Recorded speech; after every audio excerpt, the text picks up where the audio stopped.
Hello. David, how are you? I'm good. Thank you. How was you're Can done you with hear me your well?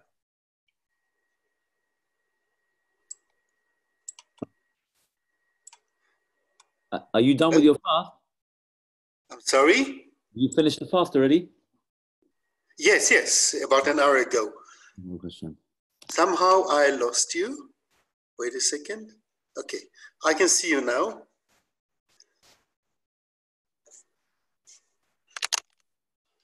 Okay.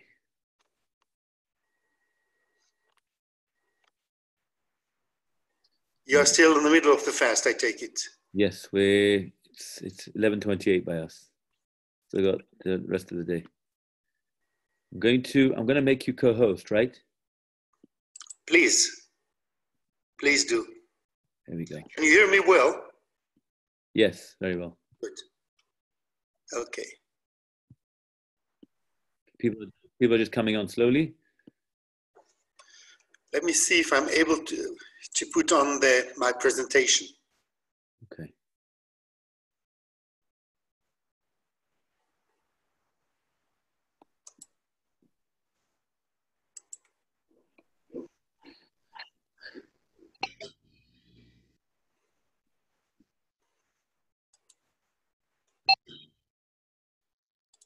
Wait a second.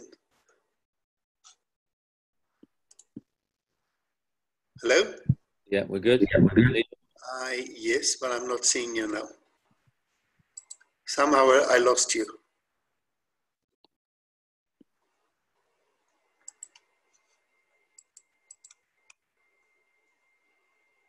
Stop share if you want to go back. Hello? I tried to put on the share, but it's not coming up. For some reason, what always works for me is not working now. Hello? Okay, 1 second. Try your share again, see if it works. I will try I'm now trying it again. Wait a second.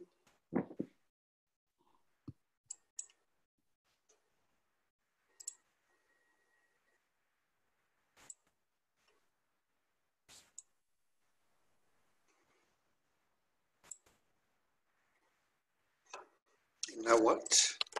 Not happening. For some reason. Yeah, you're good. We can see it. You can see it, but I can't see you now. I lost you. Is your whole hold on a second. Let me see. If this doesn't work, I'll join the Zoom from my smartphone.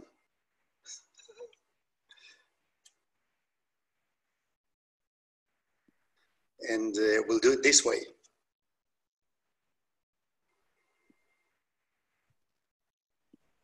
For some reason, it worked for me last week from India. I mean, I lectured to bankers in India and it worked. Wow. So I don't know why it's not working now.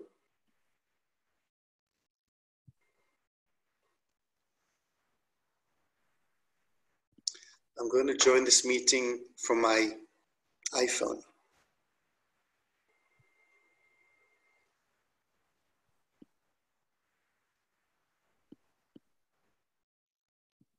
Okay, we're just waiting a few minutes for people to come in.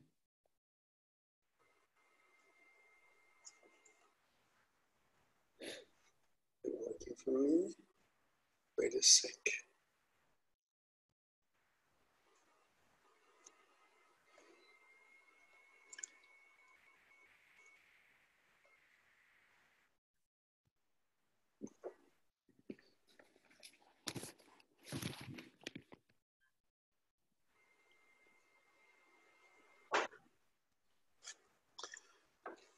Can you see me now? Yeah, we can see you.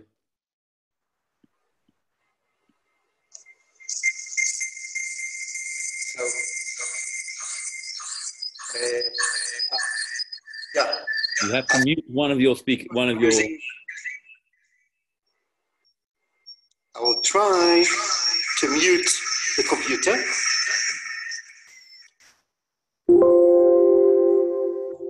And now it will not happen. No, it's getting too much feedback.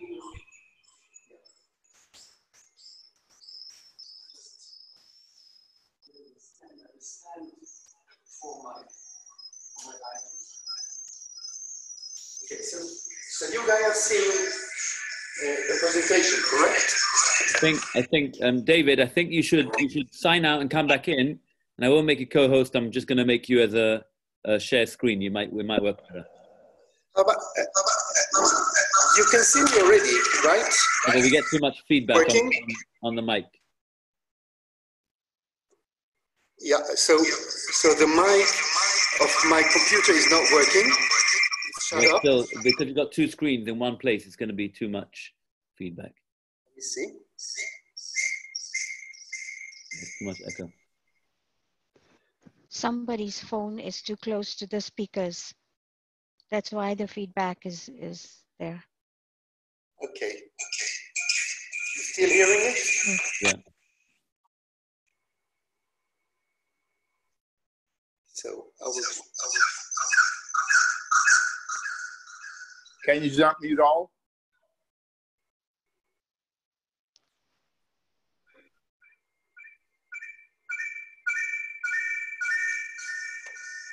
Well, as long as the phone is too close to the speakers, that feedback's going to be there. All right, so I've exited the meeting on my phone, and now I have a problem. Now we can hear you perfect, and we can see your screen.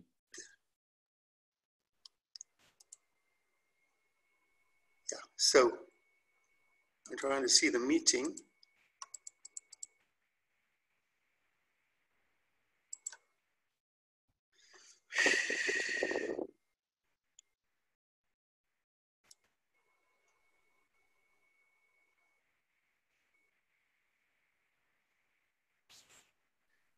David, do you want to try tuning out and come back in?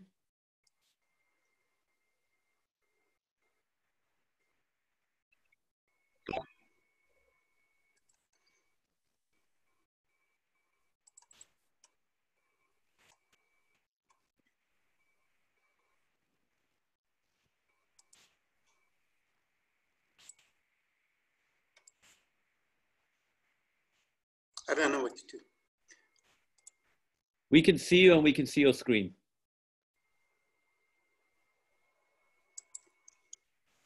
Hello? Yeah. Can you guys hear me now? Yes, we can. Yes. Okay, so I'll try to do with other presentation because the sharing isn't working for me. I don't know why. I have no explanation. Do you want to try and come back in? Go out and come back in. It might work again. Leave the meeting and come back in. Maybe you should leave the meeting, restart your computer, and start again. How about, look, this is a presentation I've given many times. So I'm comfortable giving it verbally, just orally, but because it's part of Tisha B'Av. We have to do without something. You have to make do what we have. Okay, so let's see if we can do it like this. You hold on a second. Okay. I just changed the setting on the screen. Do you want to see if you can pull up your screen quickly again? Okay, so yeah, but then is there sharing? There's sharing now. Yeah. Yeah, but I okay. I'm unable to see you. The other thing you can do is make the professor the spotlight video.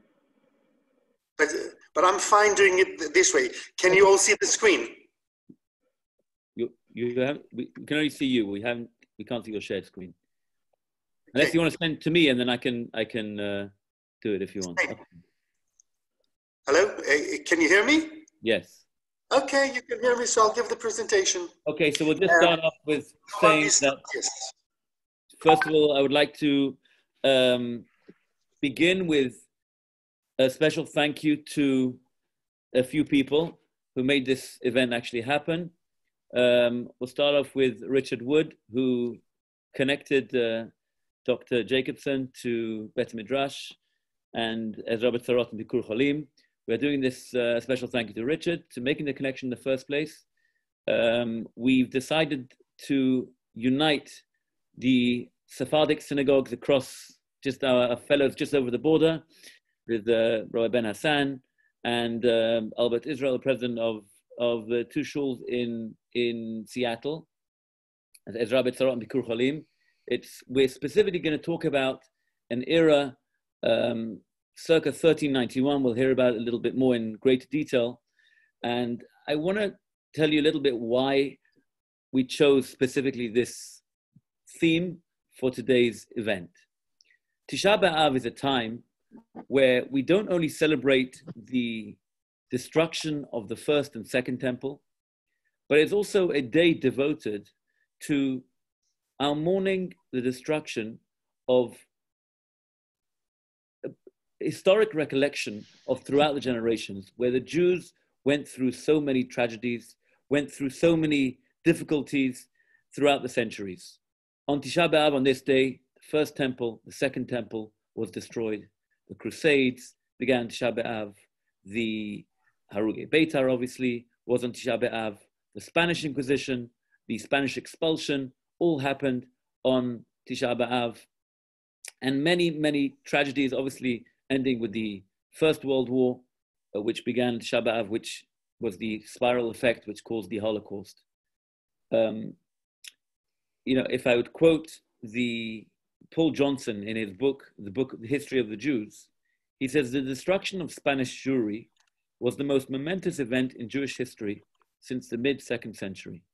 Say, since the Churban Bayit Sheni, the greatest destruction was Churban Sfarad.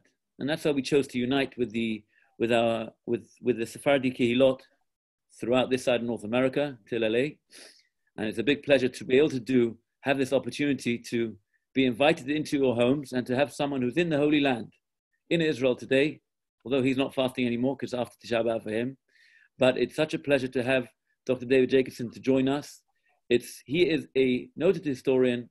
I spoke to him a couple of weeks ago. We were on the phone for almost an hour and a half.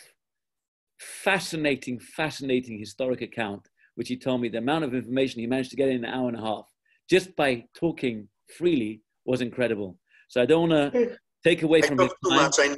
I know. I don't want to take away from his time. This story is tragic, as incredible as much as it is, and we hope and pray that Eicha, which we pray for throughout Tisha B'Av, Eicha, how could it be? How could it be? There's been so many tragedies. We've been 2,000 years in exile. And we hope and pray that this question mark which we have after the word Eicha, how could it be? Will please one day wait for Mashiach to come, and there'll be the rebuilding of the Bet HaMikdash, the third temple. And that Eicha will no longer have a question mark. We understand why these things happen, and hopefully that Eicha will have a period. Bechavot.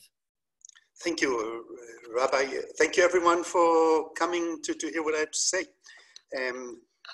Hopefully it will be beneficial. A few words about myself. I'm a native of Beersheba. It's a city in the south of Israel. My parents came to the land of Israel as children from Germany in the 1930s. I am married. I live in a village called Elazar, which is in Gush Etzion, south of Jerusalem. I don't know if you know the area of Gush Etzion, in the Judean hills. We have 6 children, 5 of whom are married. We have 15 grandchildren. A few words about my career. I've had many turns in my career.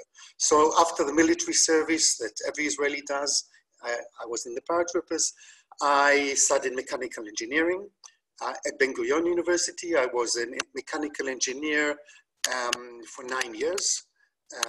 Then I went to school for diplomats, and I was the Israeli consul in Boston for 4 years. Then I made another turn. I did a master in finance. I became an investment banker. I was head of mergers and acquisition practice of Bank Leumi, one of the 2 bigger banks in Israel, for 15 years. Then I made another turn. While I was a banker, I did PhDs both in economics and in history at the Hebrew University. And after I left the bank in 2011, I became a lecturer at Johns Hopkins University Business School. Then at the University of Graz in Austria.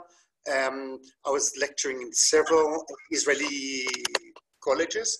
I now teach if you can call what we're doing today under Corona teaching, I teach at the Galilee Institute. I teach innovation, I teach ethics in business, I teach small business management. My passion is Jewish history though. And for the past 5-6 years, I've been leading Jewish groups on Jewish heritage tours of Europe. Europe for me is both Sfarad and Ashkenaz. A little bit of personal note, my father's family is from Hamburg. They've been in Hamburg 400 years ago. I don't know if you know, but the community of Hamburg was established by Sephardi Jews who came from Portugal to Hamburg. And I'll start this presentation. You will see, I hope you'll see that I have a passion for that and I care about that. We will talk about a great tragedy, as the rabbi said, of how a rabbi by the name of Shlomo Halevi, who was the wealthiest man in the kingdom and one of the greatest Talmidei Chachamim, one of the greatest scholars, a young man who had everything going for him, how he turned out to be the Archbishop of his city. So this is personal note. I don't know, can you guess where it's coming from? Where I took this picture? Okay, so I took it from at the entrance to the Jewish cemetery in Hamburg in Germany. I don't know how much you can see on the screen. So it has below there. You don't see the screen. You do not see the screen. You saw it before, didn't you? Yeah. It disappeared? Are you sharing? I don't see that you're sharing. Yeah, I'm sharing. To the best of my knowledge, I'm sharing. Okay, so. We see nothing except you, which is a pleasure. I'm sorry, you're seeing it now? No. David. Yes, I'm with you. Is that the PowerPoint that you're using? Yes. Can you email it to the rabbi? And the rabbi will put the screens every time that you ask him. Yeah. Okay. Let me see if I have your email. Okay, I will see what I can do. Yes. Let me see if I can do it. Do you want me to stop now? Yeah. Give us a second. I think it'll be nice. Let's wait until it's quick. Yeah. All right. As you like. Sorry about the mishap. We're doing long term. Not a problem. I'll bring the other computers so I don't lose you. So, Rabbi, you're the host of the meeting, right? Yeah, I made him co-host. Oh, you made him co-host, but he can't share the page, huh? Yeah, strange. Okay, you are able to share, right? Yeah. Okay. I'm gonna. Yeah. I will send it from the other computer, but I'll send you my email by WhatsApp. I can multitask, so I can talk while I'm doing this. Let me see. Okay, let me see if I have your address ready. Rabbi, you need your email, not WhatsApp. Yeah, I have my email. Do you know when you sent me? I send you my email by WhatsApp. By WhatsApp. But you sent me this Zimun to the email, right? So, yeah. So I don't have your email. So if you could just. Okay, SH. Just a second. SH, yeah. LO. Mm-hmm. IMYGABAY@gmail.com. Shloimi? Shloimi Gabay @gmail.com. Gabay with 2 B's?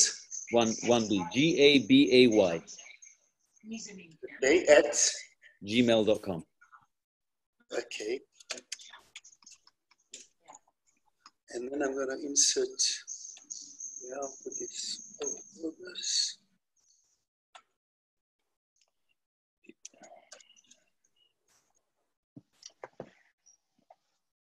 Yeah, it's coming your way now. There'll be no subject. Okay. I just sent it to you, but I'll continue talking, okay? Yeah. And now I have the benefit, yeah. So, as I said, I have Sephardic roots. Of course, I'm Ashkenazi. My mother's family is German. My father's family, most of them are German. But I can trace the roots to Hamburg. It's Sephardim. A few years ago, I decided to do the Camino de Santiago. Anyone heard of it? So it's a trek, 800 kilometers. I don't know if you think in miles or kilometers. 500 miles walk across the north of Spain, starting from the Pyrenees, from the bottom of the Pyrenees, climbing several mountain ranges. You got it? Yep, here we go. Here we go. Okay. Okay. So I did the 800 kilometers trek. Now, before I did it, because of my training as a historian, and I knew there was some signs of Jewish significance along the route, I decided to do some research. I'm equipped to do historic research. I have a PhD. And I found it to my amazement that every single village and certainly town along the way had a thriving Jewish community. And I started to dig into the roots. And we will talk about the roots, at the end of which we'll get to the real story why we're here. But it's very important to know why the largest, by far, the largest diaspora we had was in Spain. Do you want to turn? Rabbi? Yes. You can make it the whole full page. You can make the full page. Then I can't see the people. Okay. Full screen, yeah. Can you go to the next slide, please? The next slide. One before. Is that what we're seeing? Am I in control of this? I don't think so. Am I in control of the screen? No. You are. No, you're right? not. Rabbi is in control. Rabbi is in control. So if you could put the stone with the bracha. It's second slide. One before the map. Rabbi, second slide, Rabbi. This is the one. There's 1, 2. Before that. The second one, yeah. No. You see? Rabbi is the map. Sorry, here we go. This is the map. Oh, yeah, exactly. So, at the entrance of the Jewish cemetery in Hamburg, it's a city, very large city in the north of Germany. There is a tablet of stone, as you see, dated back to 1605. That's the year it was put on.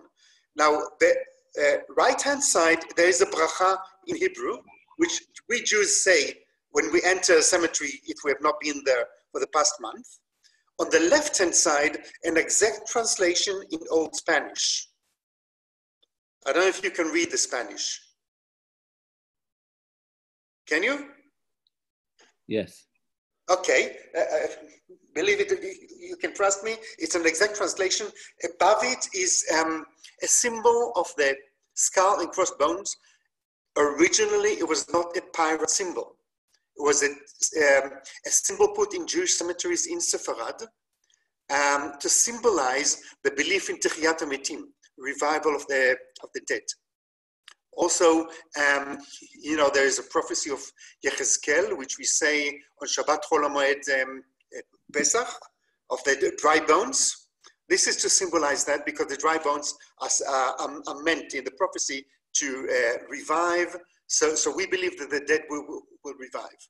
So this symbolizes that has been in Sephardic cemeteries since the Middle Ages. Now, obviously, some pirates saw it in the Caribbean in the 18th century and adopted it as their symbol, but it has nothing to do with pirates. Can we go to the next slide, which is the map of Spain? Yeah. So the route I did across the north of Spain, parallel to the Atlantic Ocean, if you see Pamplona, I cannot point it because it's not. Can you see my pointing? You can't. No. Obviously not. 800 kilometers leading to the city called Santiago. And again, as I said, every little village and town there had a Jewish community in the Middle Ages, obviously before the expulsion.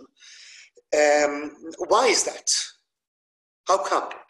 So dig a little deeper, and you understand, and you learn that in the year 68, that is in the middle of our revolt in Judea, in Yehuda, against the Romans discovered in Spain ores of iron, gold, and tin, which are very strategic materials, metals, and they wanted to explore them. They didn't have they couldn't give it attention because of the war. But when Aspasianus, I don't know if you're familiar with that name, Aspasianus was the leader of the suppressing of the revolt of the Jews. When he saw that the war was almost over, that he was about to win, he left his son Titus. Titus is the guy who destroyed Jerusalem, with two legions just finish off Jerusalem, Yerushalayim. And he himself went to crown himself as emperor in Rome, but he sent the commander of the Seventh Legion, his name was Pompaelo, to Spain to exploit those mines. Now he took with him between 150,000 to 200,000 captives, slaves, Jewish slaves. These are our ancestors. Their descendants are us. That is the great diaspora of Sepharad, of Spain. And it started in the north because the north is where those mines existed. This is why, if we talk about numbers, you cannot even compare numbers between Sfarad and Ashkenaz. In the year 1300, for example, where we have the number, there were about 1.5 million Jews in the world. 2/3 of them, about 1 million, were in Spain. 500,000, the rest of the world. The rest of the world means in North Africa, Babylonia, the whole Middle East, Ashkenaz, everywhere else. 2/3 of the world's Jews lived in Spain. And most of them probably descendants of these slaves. And as I went along the route, I saw more and more evidence that those Jews actually lived. They lived there for 1,400 years. They built the land. They built a magnificent culture. So obviously they left a few marks, and even 500 plus years after they are gone, we still see signs. Do you want to turn to the next slide? The next slides are just pictures. Okay, so this is the Roman wall of Pamplona. Literally with a group that I visited Pamplona. Pamplona was built in the year 75, and guess who were the slaves who built it? They were Jews from Judea, just been captured. And we sat down at the bottom of this wall and said, Eicha, there's nothing, it's so reminding me of the citadel of Jerusalem, of the Western Wall. So Pamplona, the Jews built Pamplona, and it is so evident there. By the way, Pamplona is the capital of Navarra. Navarra was a small kingdom, and not many people know. The Jews of Navarra, when there was the great expulsion of 1492, were not expelled. Navarra was still an independent kingdom, and it did not expel its Jews until later. So not only did the Jews of Navarra stay, the refugees from Castilla and Aragon, the rest of Spain, congregated and crowded the small cities of Navarra, so much so that people derisively called it a Jewish state. In 1498, under pressure from Isabella, the Queen of Castilla, the king of Navarre expelled the Jews, but they had nowhere to go. There are probably between 30 and 40,000 Jews with nowhere to go because they could not go to any neighboring land. Jews were not allowed in France. Jews were not allowed in Spain. So with the exception of 3 extremely wealthy families that we know that were able to bribe their way out of Spain, out to safety, the Jews of Navarra saw no choice and all converted to Christianity, and we lost them. That is a big tragedy. Not many people know about it. So it was an expulsion, but not a real expulsion. They basically had no, also they saw no option and converted. We don't know of many cases of death on Kiddush Hashem. Not many. There were a few, and the rest of them just converted. Can we move to the next one, Rabbi, please? Okay, this is something I found back there. Can you tell me what you see on the stone carved? Nora. Exactly. It jumped at me while I was walking. Walking past a very large convent, and you see these stones. You can see that the bottom two stones, the one with the menorah and one beneath it, were in a fire. You see that? There's definitely evidence of fire. Anyone who volunteered excavating in archaeology in Israel, you can always see a stone that has been in the fire. The black suit. So obviously that was taken from an older structure and planted in this convent. And the three semicircles that are concentric cannot be interpreted in any other way. It's a menorah. The convent itself was built in 1400. So the original structure, probably the Beit Knesset, must have been a synagogue. That does really not look like a private residence. Was probably destroyed before that. And we will talk about the events of destruction before the year 1400. Can we move to the next one? These are some, okay, tell me what these are. Mezuzot. Exactly, these are dents where mezuzot used to be. Okay, the right-hand one was plastered. Obviously, you can see they're vertical because this is the Sephardic way of doing it. The Ashkenazim do it slanted because of the disagreement between Rabbeinu Tam and his grandfather Rashi.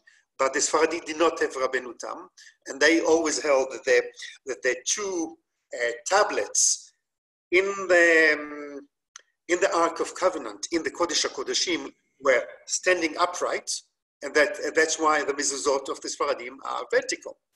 And you can clearly see the middle one. You can see to the left of the dent of the mezuzah there is a cross, trying to show that the new owners of the house are good Christians, no longer Jews. So there's no way of telling if it's the same owners who were Jews and converted or new owners. But it is a clear cross carved to show we're no longer Jews. You see these things all along the way. And since I was walking, I had enough time to look, to search for them. Again, those are very emotional moments for me, to see evidence of my ancestors, of our ancestors. Do you want to move to the next one? Okay, so the right-hand side is a mikveh, built in 1200. And there's no mistaking. I went there, I looked at the carved decorations in the stones. These are clearly Jewish decoration. It's clearly a Jewish structure. The dimensions are dimensions of a mikveh. There's no other way to interpret this place. On the left-hand side is a tombstone from the year, I think it's 1101. From the cemetery in Leon. Now, when the Jews were expelled from Spain, all the cemeteries were expropriated, were taken. So you can ask the question, how did this one survive? It survived because by the time of the expulsion, the Jews no longer lived in this suburb, lived in other places, lived inside the old city. And so this was, people didn't remember that was a Jewish neighborhood. It was only discovered in excavation building a new road in the 1960s. There are about a dozen of them from about the same period.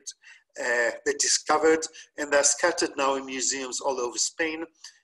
This is from the cathedral. I normally don't go to churches, but for the sake of this, and you'll see another slide, I entered the cathedral in Leon.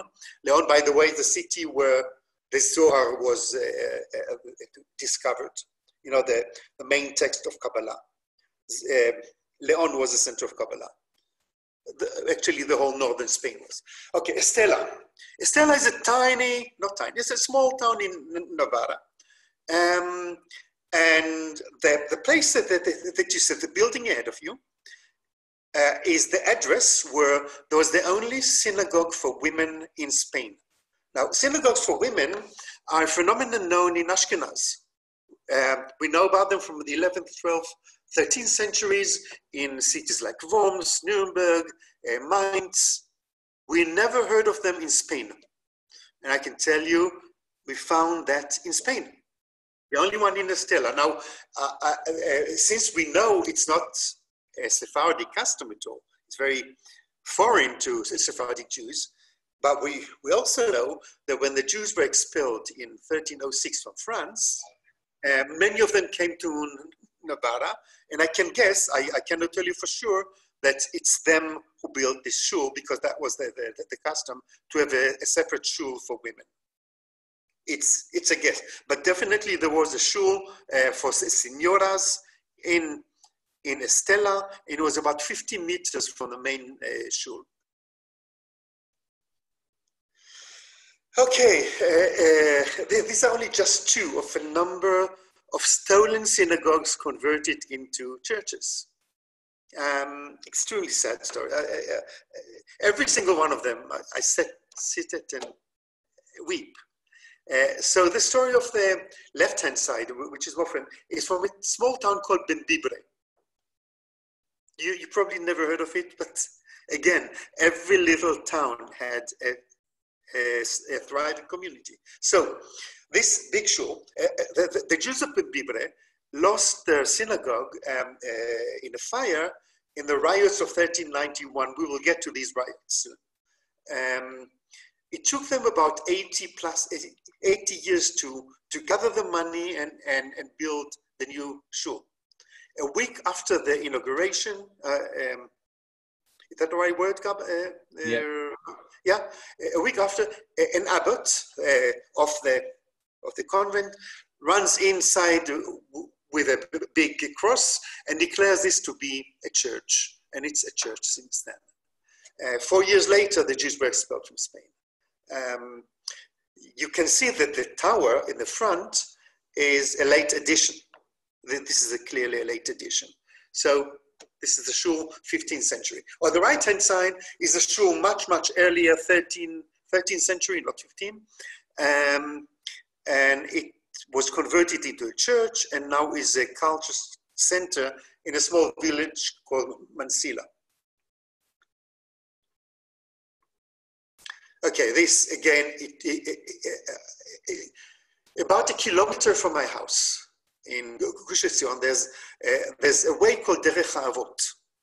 A Roman road was discovered, in the same way we call it Derech HaAvot because this is the route that Abraham and Yitzchak and Yaakov did, going back and forth from Beit El to Hebron to Beersheba.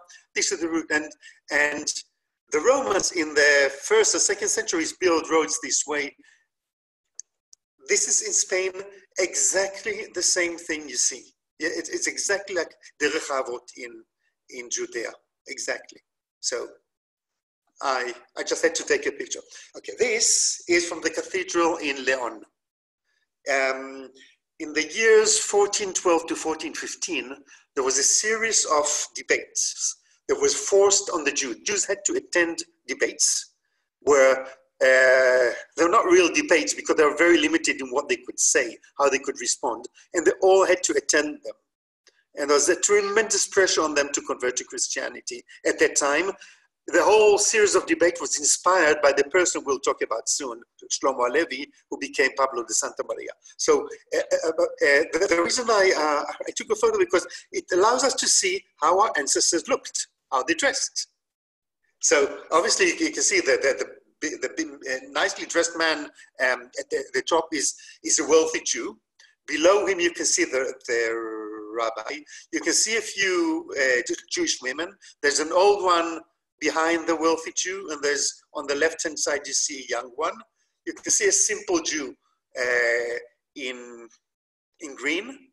By the way, the Hasidic custom of a belt during prayer, you can see that both the wealthy Jew and the simple Jew have belts like this, very similar to Hasidic. Anyway, this is what our ancestors looked like. So to me, it was a justification to go to the church just to see it. Vivid colors, highly recommended. This is what they looked like. Okay, now we will go to, this is the last slide, the final slide. So, okay, so the Jews lived mostly in peace with the Romans after they got, after the slaves got their freedom, they lived mostly in peace. They were an integral part of the land. Then, you probably know, in the year 711, the Muslims conquered most of the Iberian Peninsula, and almost immediately began a process of that the Christians called Reconquista, which means reconquering of Spain and Portugal. And for that purpose, they really needed the Jews, because these were small kingdoms at the beginning, people who were really illiterate, who didn't know how to run states, courts or anything, or finance, administration. The Jews were very, very instrumental in that, and thus became an integral part of Christian Spain. By the way, the same happened in Andalusia before, when the Muslim conquered. The Jews were an integral part, were a very important element in helping run the state. So we're in the 14th century. Most of the time, the Jews live in peace. We are shortly after the Great Plague, which killed Jews and Christians alike. Not many riots against the Jews yet. In the year 1391, the king of Castilla died, and he left a very young boy to rule instead, and there was a vacuum in the government, and that was taken advantage of by a preacher in Sevilla, who preached for a long time then, before that, to destroy the 23 synagogues of Sevilla. In the summer of 1391, he was successful in the riots, during which most of the Jews of Sevilla were murdered. Many were baptized. A few managed to escape. The riots spread from the south of Spain to the north, to Toledo. In Toledo, when they reached Toledo, the Rosh Yeshiva there was Rabbi Yehuda, who was the grandson of the Rosh. I don't know if you know, the Rosh was the greatest scholar in Ashkenaz, but fled to Spain and became the Rosh Yeshiva in Toledo. And it was clear that it would engulf the entire country. When they reached Barcelona, for example, the entire community was destroyed, never recovered.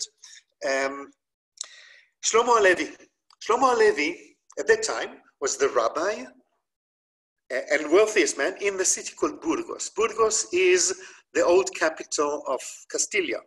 It's a big city, very important city. It's right in the middle of the grain basket of Spain.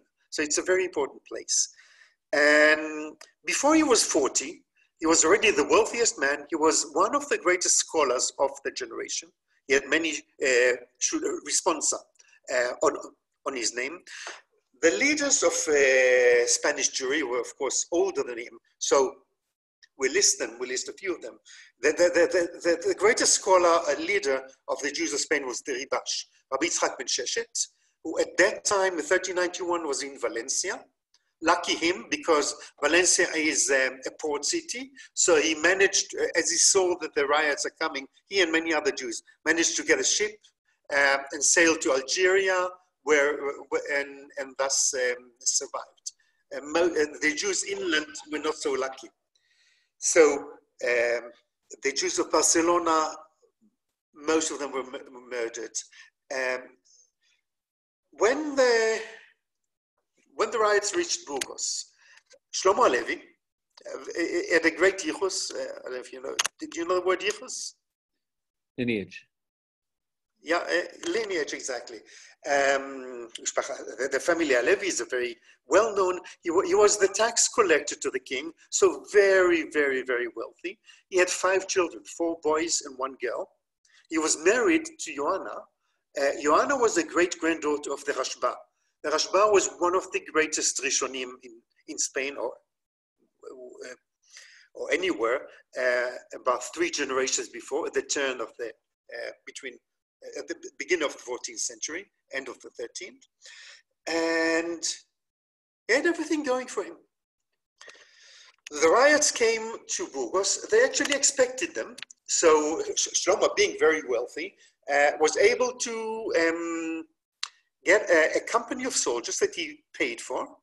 And they took over the citadel of the city, the old citadel, and organized defense. Unluckily for them, when the riots arrived, the riots, by the way, on Tisha B'Av, as the rabbi mentioned, it's not a good day for us throughout our history. So the riots, which hit Toledo on Shivasar Betamuz 3 weeks before, hit Burgos on Tisha B'Av exactly, on the day. Somehow, the rioters managed to find a breach in the old wall and killed the soldiers, killed many of the Jews. And Shlomo Halevi and his 5 children and a few others managed to escape. They escaped to the house. I mean, the family Halevi, I don't know where the others escaped to. But the Halevi family, Shlomo, Joanna, and the 5 kids, aged 3 to 12, managed to escape to the house of a wealthy Christian merchant with whom Shlomo had a working relationship. They didn't dare go to the Jewish quarter, which we showed them the picture, the last photo showed it, but it doesn't matter. They didn't go there, it was looted. The shul was looted, the house of Shlomo Halevi was looted because obviously he was the richest man. But anyway, they stayed in this house. Yeah, exactly. So on the left-hand side, you see the view of the general view of the city from the citadel. You see the cathedral. To the left is the place where the Jewish quarter was. To the right is where they escaped. On the right-hand side of the picture, this is the Jewish quarter. I mean, this is what used to be the Jewish quarter. It's not Jewish now. There were about 247 families living in Burgos, in the Jewish quarter at the time. We do know that the following day, the day after Tisha B'Av, Shlomo Halevi gets a visit from the Archbishop of Burgos, who knew him. Again, we're talking about the wealthiest man. There's another thing I forgot to mention. 2 years before, 1289, Shlomo Halevi is sent on a diplomatic mission to the English court. Now, the English court was not in England. The English court, we are in the 100 Years' War, was in France. And he makes a deal with Prince John. He arranges a shidduch and a peace treaty for which he pays. And he complains in the letter that he writes, he was there on Purim, he has no Megillah, he has no kosher wine for Kiddush or Havdalah. And you can see from his letter to his wife, that this is a Jew, Talmid Chacham, he writes in Hebrew, really committed to his Judaism. As late as Pesach of 1391, there is a responsa to a neighboring community that he sends about, can we use the same sacks that we use for grain normally throughout the year for grain for Pesach? So this is a rabbi, a great rabbi, one of the leaders of Spanish Jewry, and a wealthy man on top of that. We don't know what went on between him and the Archbishop. What we do know is that the next morning, Thursday, he informs his wife that he's going to baptize with his 5 children. Joanna refuses, that we know, and remains Jewish. Shlomo Halevi becomes Pablo de Santa Maria. goes to the Sorbonne in France to get his PhD in theology, becomes an archbishop, and a few years later returns as Archbishop of Burgos, the city where he was born and grew up and was a rabbi of. It's an amazing story. Now, for me, the real story, if you ask me, is not him. He's the most famous and most documented convert, especially celebrated by the Catholic Church. But to me, the real story is Joanna. Joanna chose a life of poverty. She came from a wealthy family. She chose poverty. She chose a life without her children, without a husband, and to total unknown, because she was she couldn't be anything else other than Jewish. If you ask me why Shlomo did what he did, he actually gave 3 explanations. But my explanation, he basically snapped. So to his friends, Jewish rabbis, he writes a letter to one of his best friends, Yosef Rabona, the rabbi of Pamplona. We saw Pamplona before. And he said to him, look, there is no hope for the Jews in Spain anymore. Maybe there will be some Jews left in Yemen or some other corner of the earth, not in Spain. There's no hope for us. God has abandoned us. Years later, when he's already one of the fathers of the church, of the Catholic Church, he provides two narratives. One narrative is, and which was not well received by them, is that through his Talmudic studies, he became convinced that Christianity is the true religion. They didn't like it, so he came back to the drawing board and wrote up another narrative. The other narrative is that he was convinced by the church fathers and by Agustinos and other Christian theologians. To me, the story is Joanna. So when I was leading that same group that said Echa in Pamplona and said Kabbalat Shabbat in the Stella, we sat outside the church in Burgos. We didn't enter it and said Kaddish to Joanna. Oh, I didn't mention, when Joanna died, many years later, in 1421, so 26 later, at the age of 61, her husband buries her in that church. Imagine a Jewish woman being buried in the church, and she had no say in the matter, and it didn't help the Jewish community to protest and complain. He was basically the ruler of the city, so he could do whatever he wanted to. So this is the story of Shlomo Halevi. This is the story of his wife. I was so touched by that story that I decided to write a historic novel. Actually, there is also, even in Eicha, where the final verse is Hashivenu Hashem Elecha v'nashuv. So there is a glimmer of hope. There is some redemption to Joanna. So in the year 1406, the king, who was a minor, remember when the riots happened, allows the Jews to return to Judaism, those who want to. And 2 of Johanna's children, her daughter was number 4, and the son, Tudros, the youngest, was 3 at the time, returned to Judaism. The older 3 did not. Actually, the second son became an archbishop also. He was also one of the fathers of the church. But she did have some geula, some redemption. Her 2 youngest children joined her again, and she saw the wedding. Shlomo was at the wedding of his daughter, a Jewish wedding. So this is a story. I know I didn't cover the whole thing, and that there may be questions that you want to ask, and I'm open for that. So we'll just open the floor to any questions in the last 10 minutes that we have. But Dr. David, you said you're writing a book? Yes. About specifically about the wife, or about the husband, or about the historical? About Joanna. Of course, he is there. He's very much present. He's very important. But I think she deserves to be a story. Is there so much content and historical stuff written about her? No. So the nice thing about a novel is that about the historic novel. The genre works like this.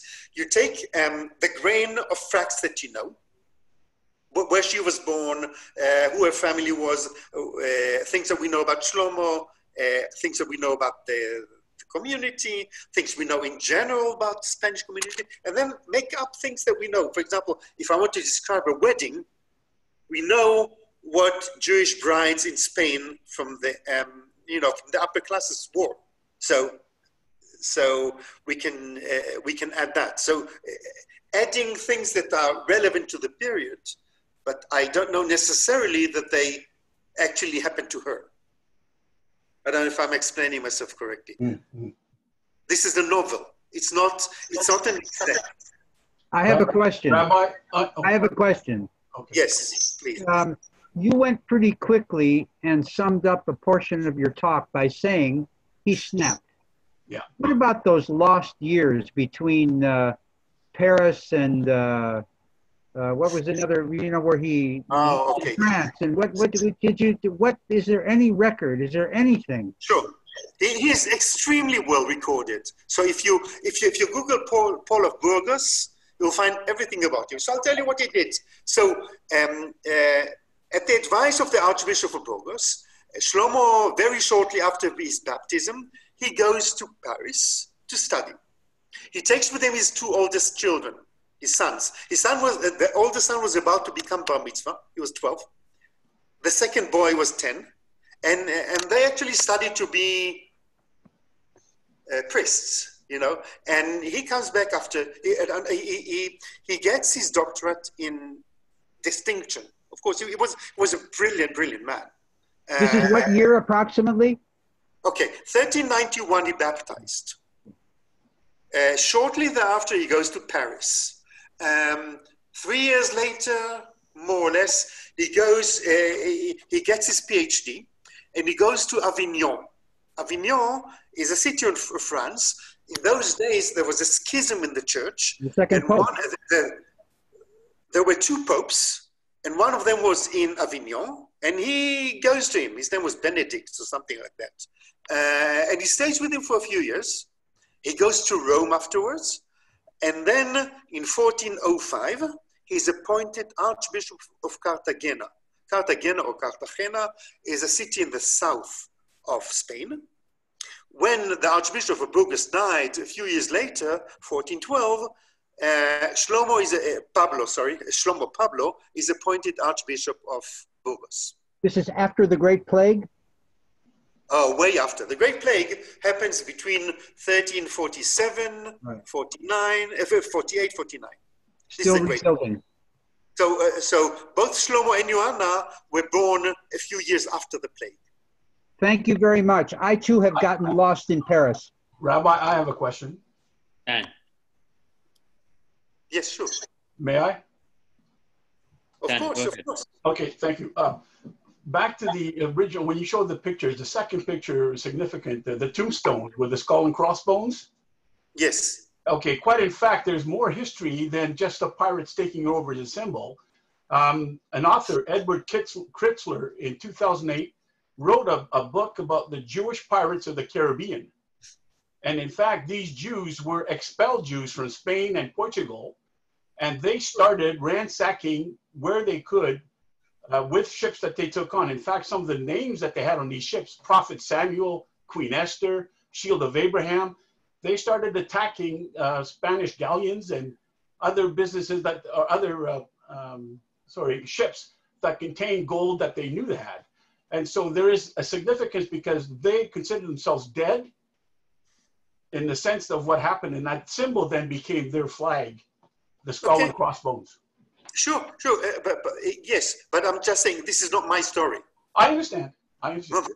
My story was that that was a symbol used by Sephardic Jews in cemeteries long before pirates used it. Yes, but from there was a transfer, I think. Anyways, thank you. Any other questions? I have a question. After Paul returned to Burgos, what was his relationship like with the Jewish community? It wasn't good. Wasn't bad either. Okay, so it was mixed. On the one hand, his relationship to, he strongly advised to the government, to the ruling element, to exert pressure on the Jews to convert. That we know he did, and we know that the king actually resisted those because they, just to give you a number, before the riots of 1391, the community of Burgos paid 100,000 marvedas in taxes every year, and marvedas is 1.25 grams of silver. After the riots, it went down to 9,000. So the royal court was financially hit by the riots. So they clearly saw a benefit for them in restoring the Jewish community. And what Shlomo was trying to do, just to prove that he'd done the right thing, was not in line with their interests. So on the one hand, he was not pro-Jews. On the other hand, we have evidence that he's present at weddings. One of his disciples, his name was Yoshua Loki. Yoshua tells us in his memoirs that he met Shlomo at a wedding, and Shlomo told him that on occasion he keeps some mitzvot, some Jewish commandments. So do we learn from it that he regretted everything? I don't know.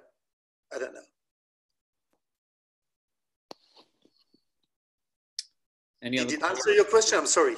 I don't know if I answered your question, but Thank you. okay.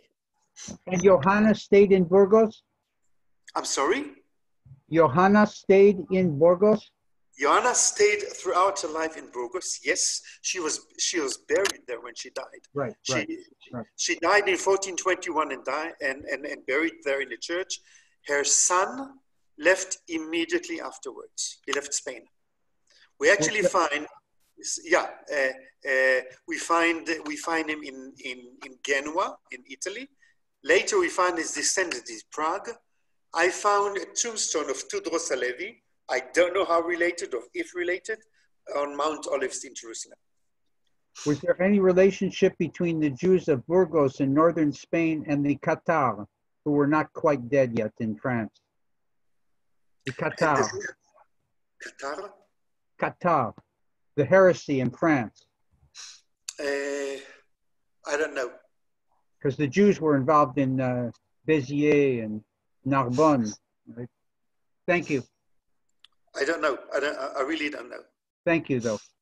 Was there any pressure from, after the riots for people to convert, like the Inquisition as such? Because the fact that Joanna what didn't and he did is a bit of a strange. No. Okay, so the Inquisition was only established in 1478. So almost 100 years afterwards. 80 years after, 90 years after them. And in any event, when it was established, it was only to clean out the church. So the Inquisition only busied itself with Christians or people who converted already. So no, immediately after the official stand of the government of Spain was to rebuild the community.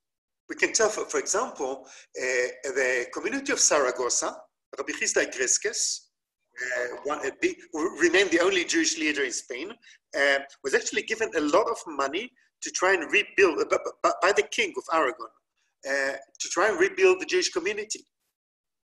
He had some success. In Barcelona he failed, Saragossa he succeeded. So the government at that time was not pro-Jewish. It saw a clear interest in preserving the Jewish community. Any other questions before we leave? Yes, lots. We want him to come to Vancouver. We're not done with the questions yet. Come to Vancouver. So if you invite me, do you have a program called Scholar in Residence, something like that? If you have any of that, I'm glad to come. You know what? I have an even better idea. Come to Spain for 10 days on a tour. You'll have all the time in the world to ask questions, and you'll see for yourself the places we're talking about. You're bargaining like a Jew. Okay, this is a non-profit venture, by the way. I'm teasing. No, you may tease all you want, which is fine. I'm just saying, thank God, my wife and I are blessed financially. I mentioned to you that I was an investment banker for many years. No, that is something I do for my soul. And if there's any money left after the trips, we give it to shelters for victims of domestic abuse here in Israel. There's a lot of work that needs to be done there, unfortunately. So I yeah, hope but I hope sorry? you will look into the Qatar. I definitely will, my friend. Yes, I will. Qatar. Yeah, I just don't know anything about it. Look, I have a PhD in history, which gives me the tools to investigate what I don't know. Yeah. So David, thank you so much. It was a pleasure. I think we've learned a lot, and really appreciate your time. We know you're after a fast, and you've given us your time. Thank God we have the opportunity to glean and learn incredible things about our personal history, our Sephardic history, and please God, we should take this as an inspiration for the future to, please God, take this to a whole new level. And Joanna's neshama, please God, should also have an aliyah, and all the inspiration that we had from all this should take us to bring us to Mashiach Tzidkenu Meravi Amenu. Amen, amen, amen. Thank you very much. Thank you very much, everyone, for coming. Thank you. Thank you. Thank you as well, Rabbi. Thank you.